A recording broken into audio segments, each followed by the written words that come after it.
Welcome back, everyone, and we are on the Between the Stripes podcast network. We have an old friend of the podcast, Duane Nash of the Yard-HBCU Sports. Jeez, excuse me for that.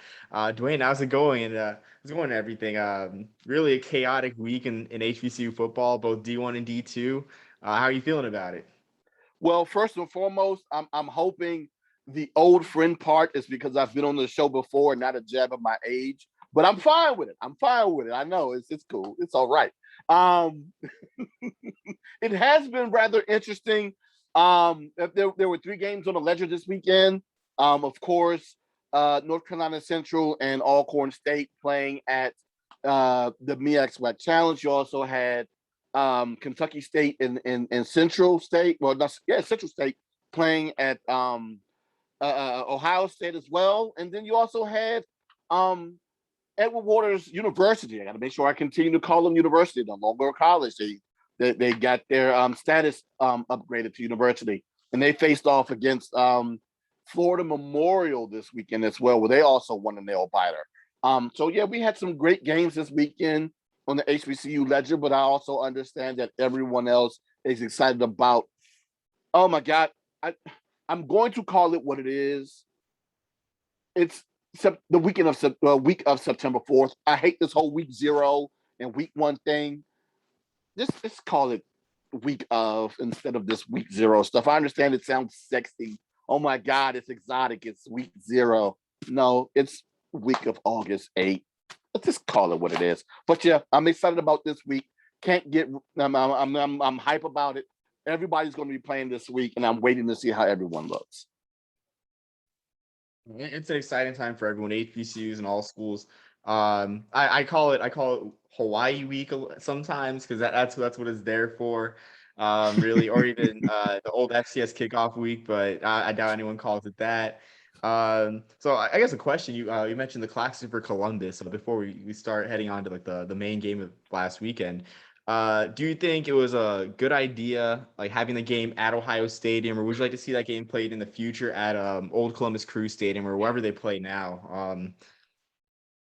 Well, that's an interesting question because I haven't necessarily diving that deep into that game just yet. I've just basically looked at a box score, looked at a couple of highlights, so who actually played well in that game. But you're right to that point. I want to see exactly what the attendance numbers are because of the numbers were in the upper 20s, low 30s. I understand that stadium holds about what 100,000. I know optically it's not going to look well, but it's not a televised game. It'll be fine there. And my guess is if it's larger than what their respective stadiums can hold, it's fine being held there. I've been trying to find attendance figures for that game. All I see is like a big 0 on both schools' box scores. Kind of frustrating. But you mentioned that. That's the other reason why I'm sorry to interject real quick. That's another reason why having it at Ohio State, oddly enough, was interesting. Before the game, they had it set up so they could actually have live box score going on as well. So that's a benefit of them having it there. I don't know if it was actually utilized. My hope is that it was. And if it was, that's something to think about in the future because it's one of the things that's been kind of a complaint with some of the D2 programs, and oddly enough, some of the FCS programs as well, is not just getting live updates, but getting box scores immediately after the game.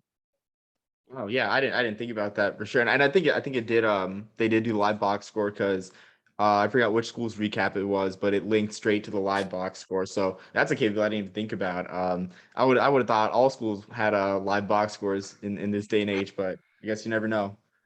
No, you'll see some interesting things going in press boxes in certain locations, and thankfully that some places have been upgraded, and some places are starting to get there. I understand budgets don't allow for it, and that's one of the things I try to advocate for is just making sure that as fans we somehow give back, either attend the games or give back directly to the athletic departments so that you can get the game day experience that you want to enjoy. That's a very good point for sure. And I'll carry that into, I guess, any small school environment I go to from now on, really. Mm-hmm. But On to the main game of the weekend. Do you think that North Carolina Central's victory, as much as you would hate to talk about it, do you think the Eagles' victory is more of a statement for the SWAC or the long-term stability of the MEAC? Now, Omar, don't get me wrong. I don't mind talking about it outside of, I would say, my personal social media. You know, I have a lot of friends that have attended that other school in Durham, North Carolina, and they've been rather boastful for the past couple of days. Now, it actually does a little bit of both, right? This is a game that no one expected North Carolina Central to come in and be competitive in, myself included. You could also throw Lee Corso in there after he wore the the Steve McNair jersey and put on the helmet during their predictions on College Game Day. But yeah, they came out there, they punched him in the mouth. They did a couple of things defensively, especially, that I wasn't expecting them to do to Alcorn State. And then that big play, the big special teams play, that punt return with under 12 minutes to go in the game, oddly enough, sealed it. But, you know, if you looked at the way that Central played defense, it was kind of a precursor of how that game was going to end. And just watching that game, I gotta say I'm surprised that Fred McNair punted twice with under 10 minutes to go on fourth down situations, down 2 scores. I'm not criticizing his expertise as a coach. He's masterful as a coach, but still a very curious decision, especially the second one, 5 minutes to go, with the way the offense has been playing. Really curious decisions, but they haven't played in over 600 days, so I'm willing to grant some leeway there. As for the MEAC race, do you think that Central is the top dogs now, or do you think that State's still the team to beat out there? I don't know if I necessarily consider them to be the top dog right now, but they have most definitely let the rest of the conference know that we are here.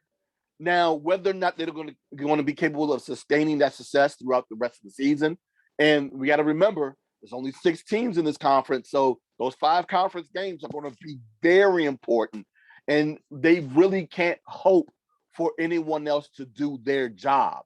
That means they're going to have to go out there and be perfect.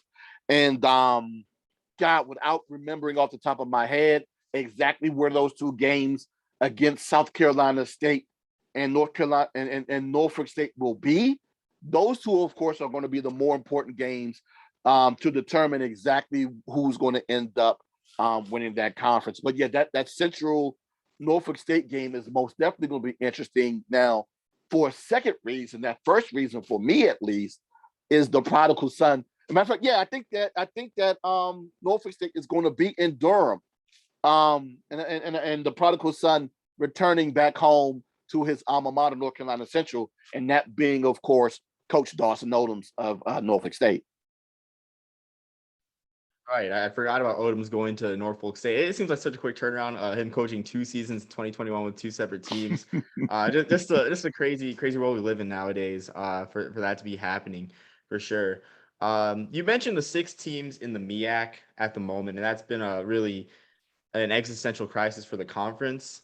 Looking at the future games in the MEAC-SWAC Challenge, do you think it's in decline, or the quality of the Celebration Bowl, much more importantly, will go down with these 6 teams? Because looking at South Carolina State's non-conference schedule, I think they'd be underdogs in about 4 out of 6 of those games at least, if not 5 out of 6 of those non-conference games. So do you think it hurts the conference to have teams with like non-quality records, like a 6-5 team rolling into Atlanta in December? You think that's like bad for the optics of the conference? Well, that's the thing, right? Because optically it might look bad, but those that understand what's been going on, especially between the 2 conferences, will be like, okay, between the 2 years, well, not between the 2 conferences, since 2000, the MEAC leads that series 44-25, right? Then also, if you look at the MEAC-SWAC Challenge, they also lead that series now 11-4, again, in a game that no one expected North Carolina Central to win. And then, of course, you look at the Celebration Bowl, and without that one game by Grambling, a game that Central fans love to remind me that, hey, if not for that block kick it will be a clean sweep for the MEAC, but I'll also say this: well, one, calm down with your celebrations. But I understand that the timing of the penalty and how excited I was. I get it. I was there. I saw it. I felt it. And also the fact that Grambling did a pretty good job of blocking kicks that year. Once they moved it back, I said, "Uh-oh, this could be blocked." And when that happened, I said, "Oh wow, well, sucks to be Central right now." But with the history over the past 21 years between the two conferences, when the MEAC has been winning at a clip of almost 66%, HBCU fans are going to be like, the SWAC are still going to have to prove to us that they're going to be capable of winning that game. But with the addition of Florida A&M and Bethune-Cookman, who are recent carryovers from the MEAC that know how to play MEAC ball, and I think that's where that issue comes in, especially in recent years, with the exception of the Celebration Bowl, this past one in 2019. The MEAC seems to be extremely physical with the SWAC, and they don't know how to handle it. And if there's a way that you can get, say, like Florida A&M or Bethune-Cookman in that game against a conference that they know very well and have dominated against in recent years too, I think that's where that tide turns. But I'm going to hold off my opinion on what I think about the MEAC versus the SWAC for the rest of this year, based upon what happens with the other OOCs.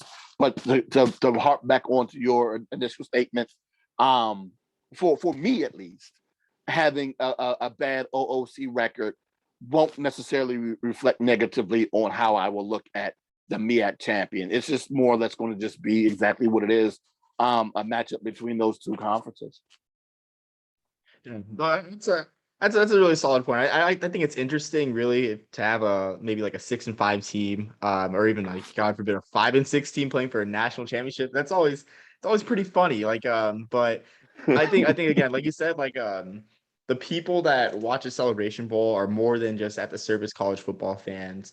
And they'll understand the situation, what's been going on conference realignment wise. You also mentioned the MEAC versus SWAC's brand of play.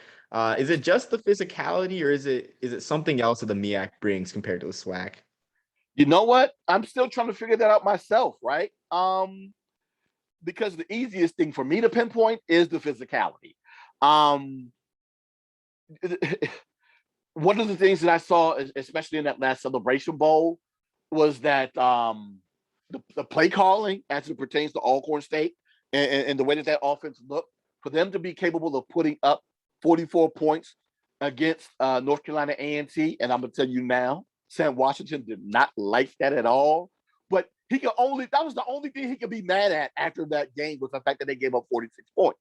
But the fact that they were capable of doing that against that defense, which averaged well under 20 points a game that season, God, it's not their approach. I just don't know what it is. I haven't figured it out yet. But with Alabama A&M beating South Carolina State in Orangeburg during the spring, it'll be interesting to see how that game pans out this time, now that they're going out to Alabama. Yeah, that's definitely an exciting game on the HBCU docket, for sure. And I remember even in the spring, with Jacoby Durant picking off Aqeel Glass, 3 times. Yeah, it's not easy to do, as he's a big draft prospect. But looking at the future games in the MEAC-SWAC Challenge, you have Norfolk State making their first appearance, Howard making their first appearance. South Carolina State's coming again in 2023. That'll be their 5th appearance. But excuse me for saying this, but I see teams like Norfolk State and Howard, and they kind of seem like they were afterthoughts in reference to that game, to the MEAC-SWAC Challenge. Do you think that's gonna hurt, I guess, maybe the attractiveness among like local HBCU fans, or just fans of the conferences in general? Depends upon what happens this season. Say Norfolk State goes out there and they win the MEAC and they go to the Celebration Bowl. Those that weren't capable of going in December will be like, hey, I'll get a chance to see exactly what this team looks like now live at the MEAC-SWAC Challenge.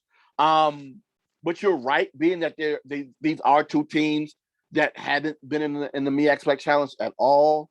And my guess is that organizers were like, hey, why don't we go ahead and throw these two teams in there because they haven't been in it at all. So it kind of makes sense to kind of spread that MEAC challenge, the MEAC-SWAC challenge. Well, God, MEAC fans will say it's not necessarily a challenge anymore, but that MEAC-SWAC challenge around a little bit, to programs that haven't participated before is wonderful. And hopefully the fan bases of those two institutions, those that actually live in Atlanta and those that will be willing to travel to Atlanta in late August, will actually make their way to this game and make it one where the game day, the live game day experience is one that's enjoyable.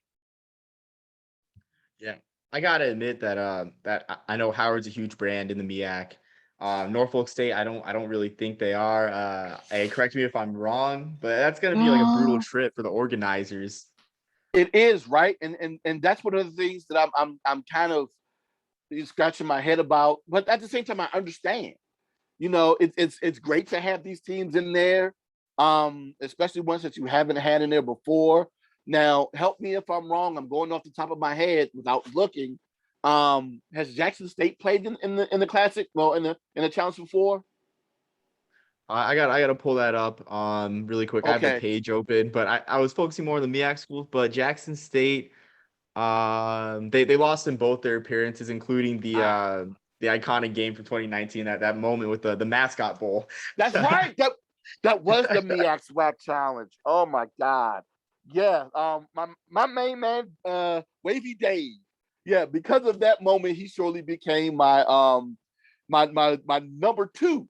I can't put him above Aggie Bulldog. Well, actually number three. He can't go above Agatha either. But yeah, Wavy Davis most definitely become my favorite non-A&T mascot because of that moment.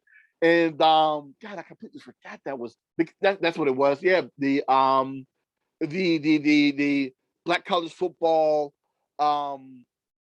Classic was also being played the same day, which was Morehouse and Alabama A&M. And I just remember watching those two games and completely zoned out that was a MEAC-SWAC challenge. So yeah, with South Carolina State coming back again, Jackson State coming back again, those are two teams that have been like maybe twice a piece. It's great to have a bunch of institutions in there that haven't played and hoping that their fan bases travel. But yeah, that's been one of the conversations that we've had within the MEAC circles in recent years, that Norfolk State fans don't necessarily travel, and potentially they can prove me wrong. I love being proven wrong when I say something a little bit derogatory towards a program. Yeah, I'm hoping it's wrong too. And you never know. It's just it's a new opportunity for fans to experience really just being in a game that big. Because I'm not sure how often they're going to be playing Hampton in the future. I'm not sure if that's still a yearly game or if they or if it's just like a couple one-off meetings. But really, I guess there really isn't much of a big game for Norfolk State in the MEAC. So hopefully they'll show out when they do come to Atlanta for the MEAC-SWAC challenge. Moving on to other news. Well, before any final takeaways from that game before we move on to sort of the next topic. Well, a couple of things. One, my apologies to North Carolina Central and picking against you guys this past weekend. It was just business, and I mean, based upon what we saw in 2019, that's all we could go off of. And I wasn't the only one that was wrong in that. And then number two, yeah, I'm a little concerned about Alabama, about Alcorn State now, and how they're going to look in the SWAC. There were a lot of people who had them favored to potentially win their division at the least. I don't know if it's necessarily if we can necessarily say that they're no longer favorites because of this loss. We have to wait and see exactly how they rebound in time for conference play and whether or not they can rebound at the end of the season and make this game an afterthought, or if this is just a precursor of what's to come for them for the rest of the season. Because we've got to remember, wow, 8 of their conference games are going to be on the road, and that's going to be tough. And that's part of that whole them opting out as late as they did during the spring. Not only did they have to forfeit those games, they also had to forfeit a couple of home games. for this fall. So it's going to be very interesting to see whether or not Alcorn State can prove to be road warriors this year or not. But I'm a little concerned based upon what I saw just a couple of days ago. You said eight road games this year? If memory serves me correctly, I think it's 8. Let me go check this to Oh make my sure, but goodness. I think Wow. it's 8. Yeah. That's unthinkable. I mean, at least the season tickets were cheap, I guess, for Alcorn State fans having only 3 home games, or yeah, having only 3 home games. I guess that's a silver lining, but I'm excited to see, and especially in the West, with Southern, with the year that they had in the spring, Mm-hmm. and then I mean, of course, Jackson State's emerging. That's who everyone thinks is emerging. Um, but it should be exciting to see how it plays out west for sure. Really a development to see. But on to our next topic, Florida A&M, and something that was a really, I guess, hidden in all the hype of week 0 or Hawaii week. Florida A&M moved up their game against UNC to, they got the waiver. I don't know how they get these waivers, honestly, to move these games to week 0, but it happens. They moved their game to week 0 against North Carolina, and that's really an intriguing game, I think, because yes, it's a paycheck game, but you have 2 very marketable programs, including an FBS program on the rise in North Carolina. I want to know your thoughts on having a paycheck game in such a really light slate where there's going to be a lot of attention on this game. Wow. Yeah, it's going to be very interesting to see exactly the type of attention they're going to receive for this game. Being that, one, they're going to have to travel up to Chapel Hill. 2, it's going to be a tough task against for them playing against a Power 5 opponent. And 3, being that I've been in that scenario similarly just a couple of years ago when North Carolina A&T went to visit UNC in Chapel Hill. Of course, it's going to be a paycheck game for them. And then 2, it's going to be an opportunity potentially. Now, my guess is that they'll have the money to do so, or that Carolina's going to pay for them to come. But to have the marching 100 come up to Durham to Chapel Hill is something that they really are going to be intrigued by. So yeah, they're like, if we can go ahead and get that halftime entertainment and get this dub, yeah, we'll give you a couple of bucks for that. So the thing is, of course, the optics of it all being that it will be a week 0 matchup. Again, we that cover HBCU athletics and HBCU football fans, those first couple of weeks, those OOC games, if they're not winnable games, we kind of chalk them up basically just as they are money games, and we kind of ignore those. But yeah, it's going to be hard to ignore this where it's not going to be a lot of games being played that week. And arguably, looking at the slate already for next year's week 0, I think it's the most marketable game because you have Western Kentucky, Austin Peay. If you're a fan of old Ohio Valley Conference rivalries, then it's for you. But most of America is not. 42 meetings in that rivalry. You got Duquesne, Florida State, Wyoming, Illinois, UConn, Utah State, Hawaii, Vandy, and Nevada, New Mexico State. Old WAC foes, which is kind of cool, but still won't move the meter. So this one, No. if anything, because of North Carolina being a Power 5 program and on the rise with Mac Brown, but also with Florida A&M being one of the biggest brands in FCS football, not just HBCU football. Correct. A really salient game that on that weekend. I think honestly, this might be a hot take, but I think this game should be broadcast. It will be broadcast on ESPN at least.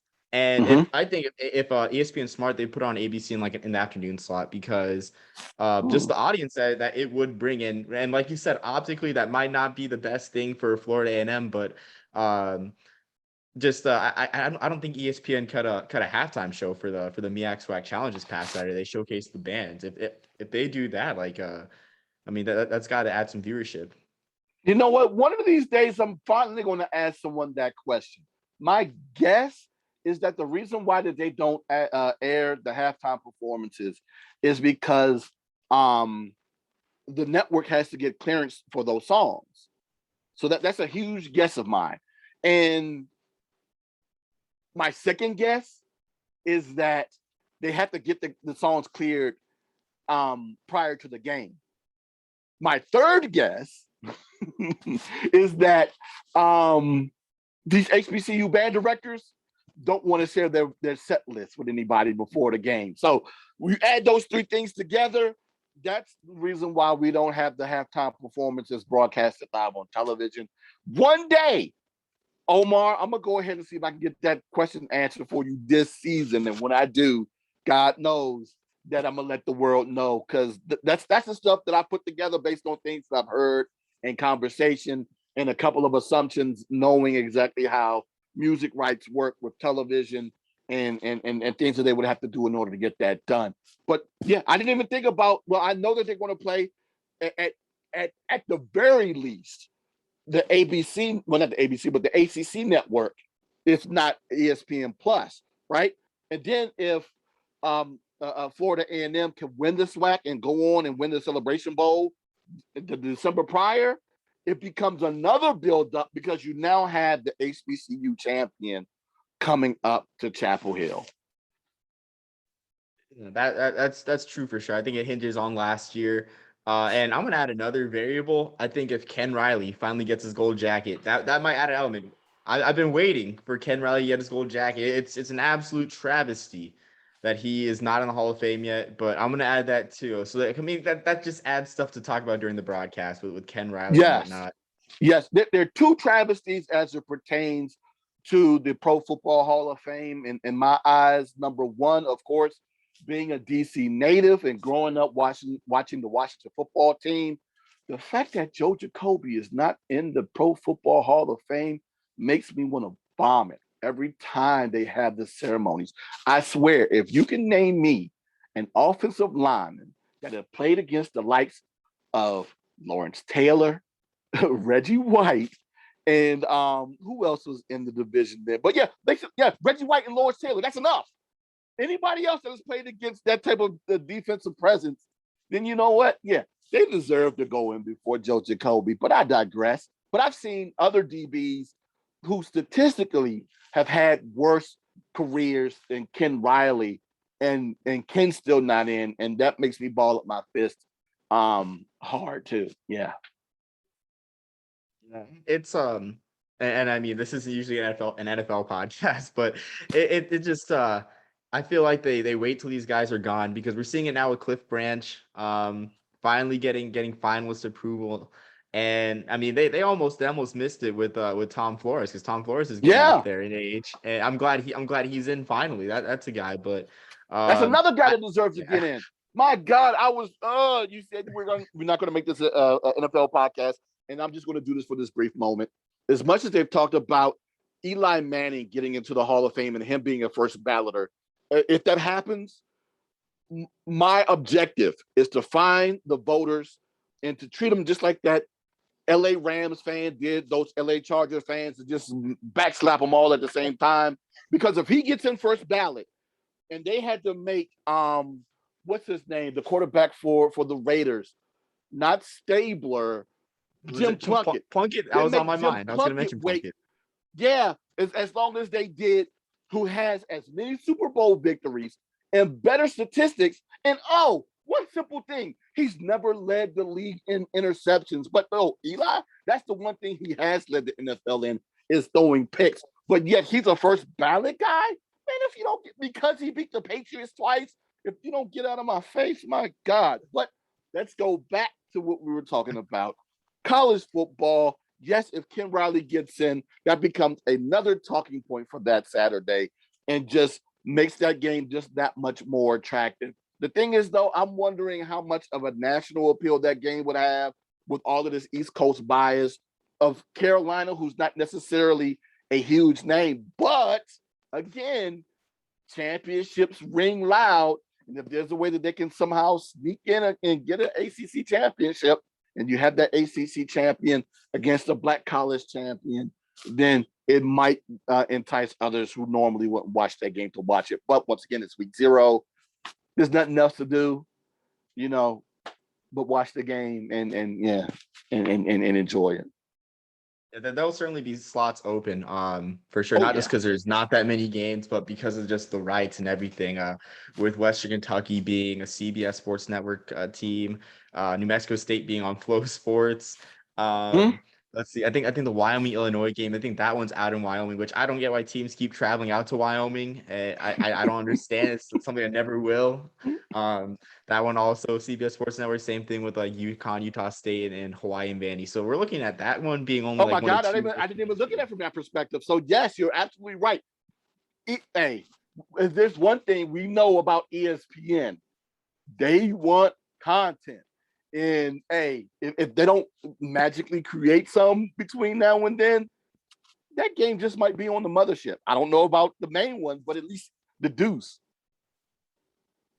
Yeah, so we'll see then. Little outlook. We always talk about TV rights and stuff on the pod on this podcast more so than the players. Really, it's kind of weird. But looking forward to No, this it's weekend. not, because it's a huge dynamic, right? And I wish it's something that HBCU, well, I'm not going to say that they don't because I haven't necessarily talked to them about it yet, but based upon the optics, it's something that I wish that the HBCU programs would take more, will pay more attention to. I know for a personal fact that in years past, ESPN was willing to have more games on. I don't know exactly what the situation is now. Even though more have been placed onto those networks, it's still not a full slate. And for the day when we can get a full slate and we can watch all of the games, because say if I want to watch Texas Southern against Mississippi Valley State, I can't. But you know, there are other trash teams from other conferences. I'm not going to slander them today, but I can catch them on ESPN Plus, you know, on any given Saturday. But I can't do that with them along with the other non-revenue sports for HBCUs. It would be great if we could have those broadcasted as well. I totally agree because I think it's hard to find some of these games really. Like I remember trying to watch the State Farm Classic in the spring. Couldn't find it anywhere for whatever reason. I mean, that's a huge rivalry that could have gotten more airtime in the spring compared to all the other games that are happening in FCS. But definitely something that I think at least the SWAC can do better with, or I mean, at least now the MEAC too as well. Looking forward to this weekend. In terms of rivalries and stuff, because you got the Labor Day Classic, you got the Orange Blossom Classic, which they're hyping like it's the bowl game, and then you got the Red Tails Classic.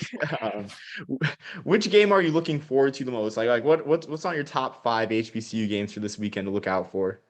Well, I don't necessarily want to give that full list out because I'm actually working on an article right now for the for herosports.com where I'm going to list my top 25 games for the entire year.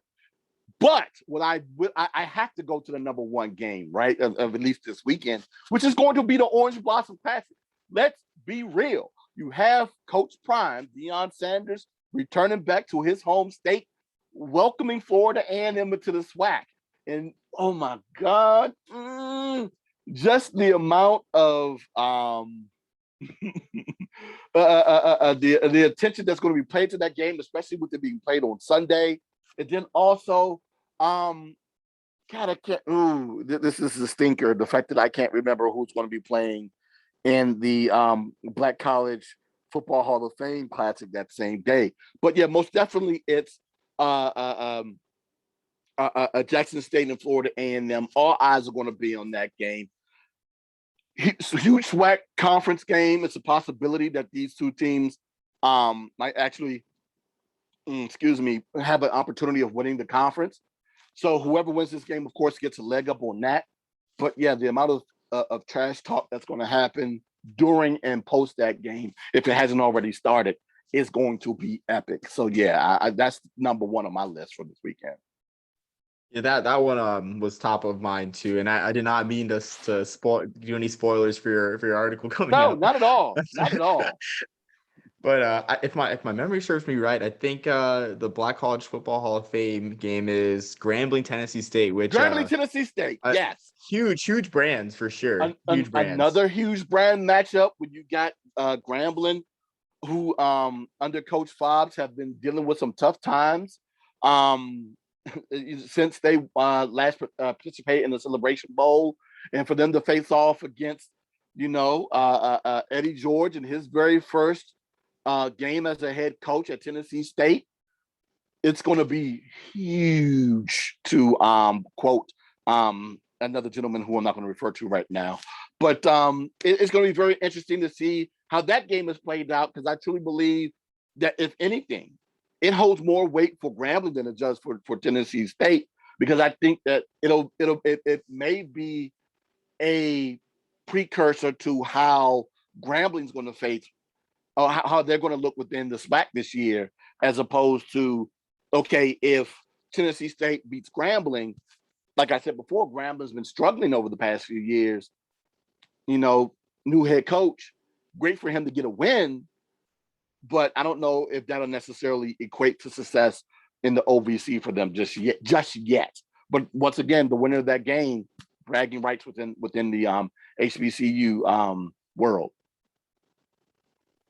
Yeah, and you mentioned Grambling's past spring season. I got to say, watching the Bayou Classic, that's the lowest I've seen a private program. Like, comparing that to, like, I think Alabama. I think that's worse than Alabama losing to Louisiana Monroe. That's worse than Notre Dame's 2007 year. It's worse than Nebraska losing to Troy and whatnot, because they looked absolutely lifeless. Like, there was not a glimmer of hope in that game. And the Bayou Classics, it's always if not a tight game, an entertaining game. And that game just wasn't really fun to watch past the first quarter.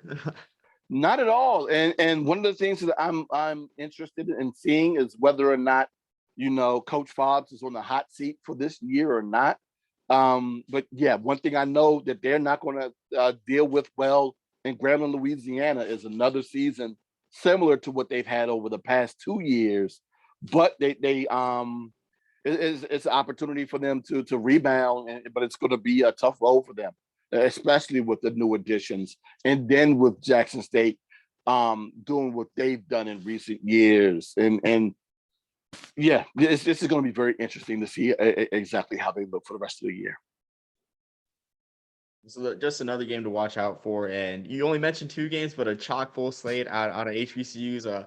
There's a couple paycheck games, I believe, but the rest just amazing games, rivalries as well. We didn't really talk about Prairie View, Texas Southern. That's a traditional rivalry as well, Labor Day Classic. Duane, you've been phenomenal. Do you have any final thoughts or looking forward to this week, or anything that we talked about, or anything at all, really?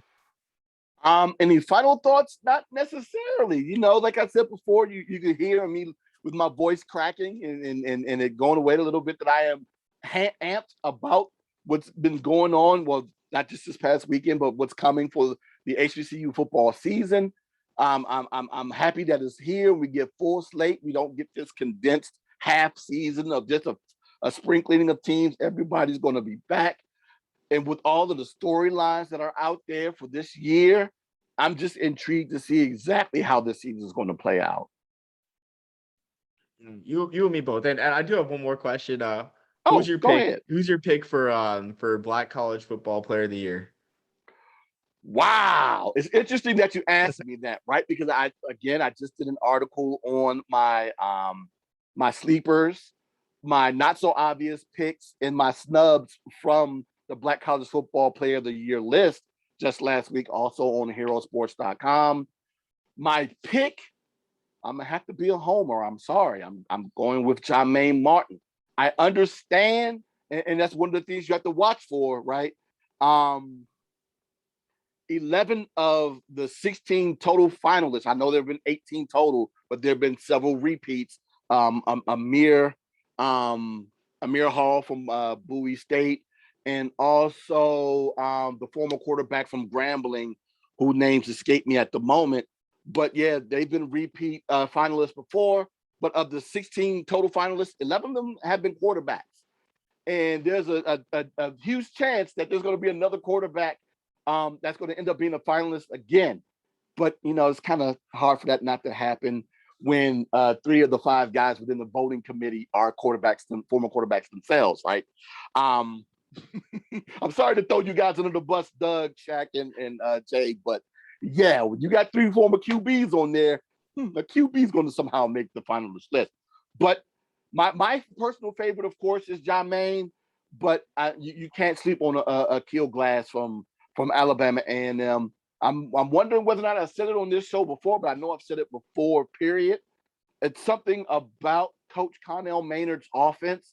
Wherever he goes, year 3, that team at least wins their division. At least. And that offense continues to get better.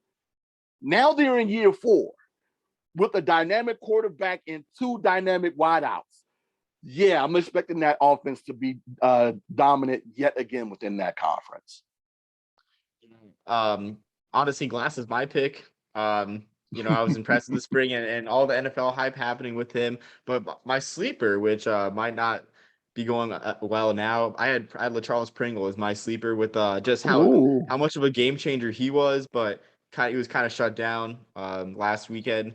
But those are my 2 guys. Maybe things change for Pringle, but you can't ignore 14 touchdowns and 46 catches. I mean, it's truly impressive. It is very difficult to ignore. And wow, if we're talking about sleepers here, that's a whole nother situation. Man, my sleeper pick, and you would think I would be smart enough to go quarterback, knowing how much quarterbacks have a huge opportunity of being named the player of the year. But I can't remember his name off the top of my head. Please forgive me. The running back from Savannah State. My God, the numbers that he put up last time he played, and with him being the preseason SIAC Offensive Player of the Year, I'm looking for him to have another phenomenal season and looking for Savannah State to not only win their division, but to win that conference, even though they didn't get an opportunity to participate in the championship games in 2019. I'm looking for them to win that conference this year, and looking for him to lead the way. Yeah. I mean, honestly, like when I think of Savannah State, I was surprised just like thinking about it, but like to hear that they're doing so well. But you always think about the blowouts, the FPM's blowouts. I mean, and that shows how much I know about the program. But I guess things have changed, and they're in the right place now, away from the MEAC, which is good to see, honestly. Yeah, that was the problem. They couldn't get the talent to come in. They had talented individuals. They could just never get it together in the MEAC. But you have that D1 talent coming down to Division II, and the season that they had, I think they were like 9-1 or something like that. In 2019, yeah, they had a pretty good year, and I expect it to kind of carry over into this year as well. But yeah, they're going to have a tough time with Miles and Tuskegee in that conference as well. For sure, it seems like Tuskegee's playing a million neutral site game in a million classics this year. Because everybody wants to see him. That's what happens. That's what happens when you're a brand. It's the necessary evil, I guess, when you're the likes of Tuskegee, Florida A&M, Grambling. Everybody wants to see you, and everybody wants you to come play on a neutral site. And those checks don't hurt either. But yeah, when you can come play on a neutral site, when people want you to come play on a neutral site, that means that you're established yourself as a name within not only HBCU football, but within college football as well. For sure. I mean, name brand or not, it's just good to see them back on Thanksgiving Day out of Montgomery. So that'll be something. That'll be a huge game, really, as it always is. The granddaddy of all HBCU classics. Oh, my God. I swear the trash talk between them and Alabama State. Oh, my God. In recent years, I don't know if you saw in 2019, they actually did like competing videos on social media leading up to the game. It was hilarious. I can't wait until November to see what they do this year. I can't. For sure. I mean, that's something that I never seen, but I'm gonna have my my eye on that now. The trash talk videos. Seems like the trash talk at times is better than the games themselves. Fans they really undo themselves. And I don't know what it is about the SEAC, but when it comes to smack talk and scuttlebutt, when you compare it, it's them and the SWAC. I'm sorry, my MEAC brethren. I understand we go at it the way that we do, but you talk about the amount that they do, and you got to remember they made Deion Sanders upset this past spring. For a man who talks trash the way that Deion Sanders does, and you make him upset with trash talk, you gotta really be doing some trash talking there, my friend. And I don't expect anything less from them coming up this past fall, because you know what? Teams like Alcorn State, Florida A&M, and Bethune-Cookman did not get their chance to get against them during the spring. So they're going to be ready to talk some smack too. Oh, 100%. Yeah, I mean, I guess Dion's in the right place with a lot of trash talking. I mean, and they're giving back. So that's good to see that they're giving back to Dion or Coach Sanders, since he doesn't Coach like the Sanders. first name. Don't let me, please don't Yeah, let me Coach Sanders. disrespect Coach Sanders, please. Man, I've been a flag bearer on that whole situation with him being called Coach Sanders, because my thing is this: is not necessarily what you feel as though you should call him. It's what a man asks to be called, regardless of how you feel about him or not. I don't care who it is. If someone tells you, "Hey, don't call me that, call me this," you have to respect the man's wishes. And you may not. And that was the whole thing that was such the problem with me, was the fact that when he invoked Coach Saban's name in that conversation, people immediately wanted to compare him to Coach Saban. Well, you know what? The one thing that they both are coaches of a collegiate program, and you have to understand that and respect that, and call the man what he wants to be called.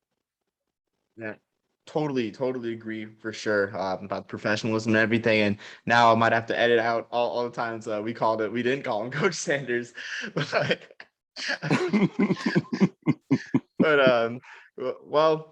so I guess so I can get started on that. Duane, do you have anything final to say? I guess this fine. Well, just follow me on social media. You can follow me. All of my handles are the exact same. I'm joined at the hip with all of my social media under the same name, which is the Yard-HBCU. I'm on Facebook, Twitter, Instagram, Snapchat. Still trying to figure out how Snapchat works. I'm an old man. I'm still trying to figure that out and how I'm going to use that to my advantage. But hopefully at some point this season, I'm going to get that going. And then, of course, my website, the Yard-HBCU Sports. You can also follow my coverage of HBCUs on herosports.com as well. And then, of course, my podcast, you can follow me on SLZE Sports. That's SLZE Sports on Facebook. We do Facebook Lives every Tuesday. And then, of course, on YouTube with my man, Scott Burt's The Clown Times. I'm a co-host of his there as well. So if you look hard enough, you can find me out there. And I'm going to be talking about sports to some degree, if not HBCU sports exactly. Yeah, no, sounds great, and we'll have those in the description on both our Spotify and YouTube. I'm gonna have to write down all those so I can put all those in. But Duane, thank you so much for coming on, and I'm excited for this season. HBCU, FCS, even D2 and D3. I mean, I'm excited for it all, and thank you again for coming on. Hey, thanks again for having me, Omar, man. I enjoy having these moments with you. And based upon the last conversation, I'm eagerly anticipating September 18th as well. I want to see exactly how this Truth and Service game pans out. I just wish they would have done it a couple of years ago when Kalen was here, and then when DeAndre Francois was at Hampton. They missed out on that potential matchup. Well, I don't want to get into that whole debacle that happened in Howard back in 2019 again. But yeah, let's just say they missed out on a couple of opportunities of potentially resurging that game. I'm a little interested in seeing how the fans outside of Howard and Hampton in this area look to attend this game, being that both of these programs really haven't been the best in recent years, and there's not necessarily name recognition outside of the name of the institutions to attract them to this game.